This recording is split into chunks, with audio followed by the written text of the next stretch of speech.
Hey YouTube! So in this video I'm going to be talking about the November Sims 4 patch.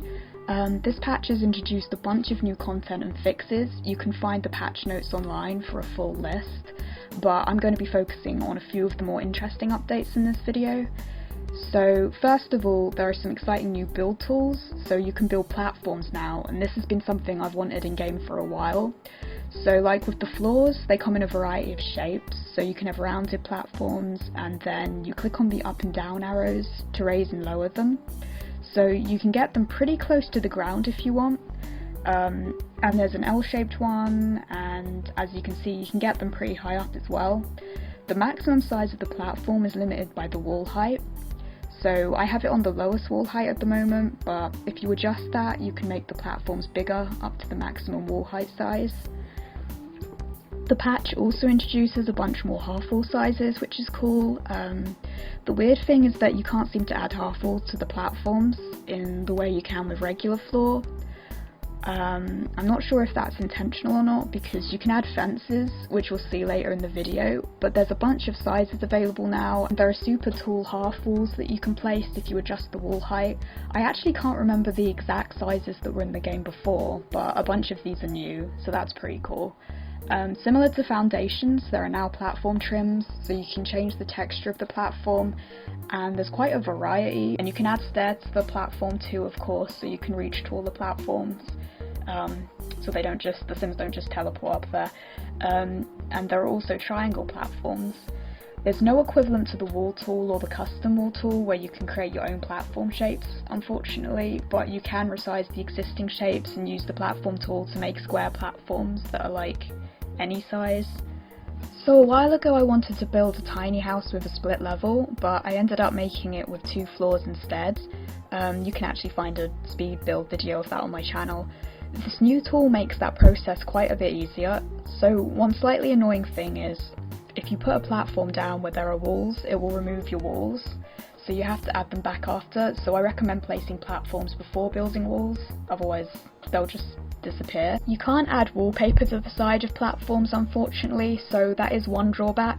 If you want the platform to blend in with like the walls, you can't really do that. There are a bunch of platform trims though, and some of them resemble a few of the wallpaper textures. So you could potentially pick a similar style like the knock on wood trim and then find a similar colour and style of wallpaper. But it does limit you a bit in like your choice of wallpaper because of that. Another cool use for the platforms, and this is particularly relevant for me because I'm always building like alcoves and like sort of bay window areas. So you can now create a platform to fill in this area, which is so much easier than what I used to do, which was basically create a half wall and then place a table on top of that area using the Move Objects cheat. You now have a tool which just allows you to do the same thing way more simply, which is awesome.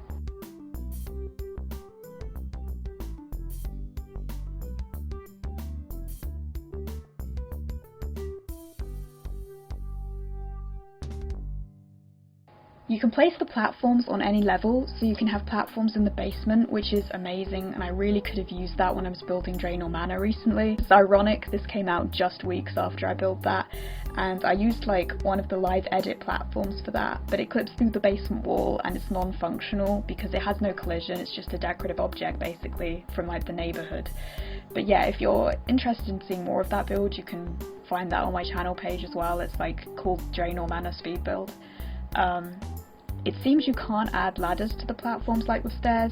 I could be wrong about this because I just quickly messed around with the ladders. You can add windows along the walls at the edge of the platform, but they have to fit in the space above. So you can have some tiny windows around, which kind of works perfectly for building tiny houses with lofts. Because you often see small windows around the edges of builds like that in real life, so that kind of works perfectly. So obviously because the platforms have like a grid on top, you can place like whatever objects you want on top of the platform.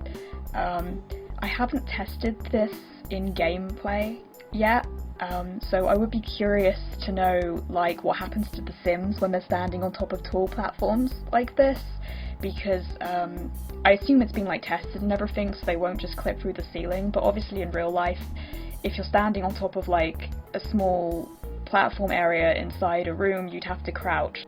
As I mentioned earlier, you can also add fences around the edge of platforms. You can't add half walls. I'm assuming actually that it's because they count as walls. So you can't add walls along the edge of the platform either. You can add them around platforms, but not actually on the edge. But I think like a fence would be fine for like just to put around the edge if you needed something there. Another great thing about platforms is you can place platforms right next to each other.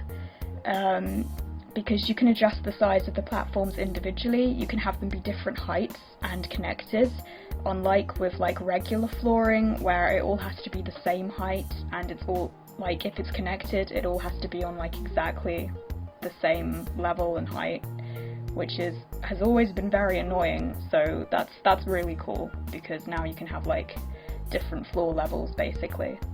I decided to actually test the platforms in gameplay. What basically happens is, at least with that height, they won't climb up the stairs, they'll just like, they'll refuse to do it. So I messed with the wall height, and if you make it like the tallest height or the medium height, they'll be able to climb up then. Weirdly, you can reduce the size while they're up there, but only if there's no ceiling above it. So I basically spent some time like faffing around with the build objects. So as you can see, the Sims head is clipping through the ceiling, or what would be the ceiling if there were any ceiling there. If you move the ceiling, it just like erases the platform area underneath, because it won't let you do that. So yeah, you can't have loft areas with the ceiling being too low, like, because the Sims can't crouch or anything, and it has to be set at like the height of the adult Sim. There has to be enough space for them to stand completely, it seems, in order for it to work. I'm not sure if it's like different for child Sims because they're shorter. I don't know if they would be able to climb up to a smaller platform. That would be interesting to see actually, but at least I assume it will just be set the same for all Sims though.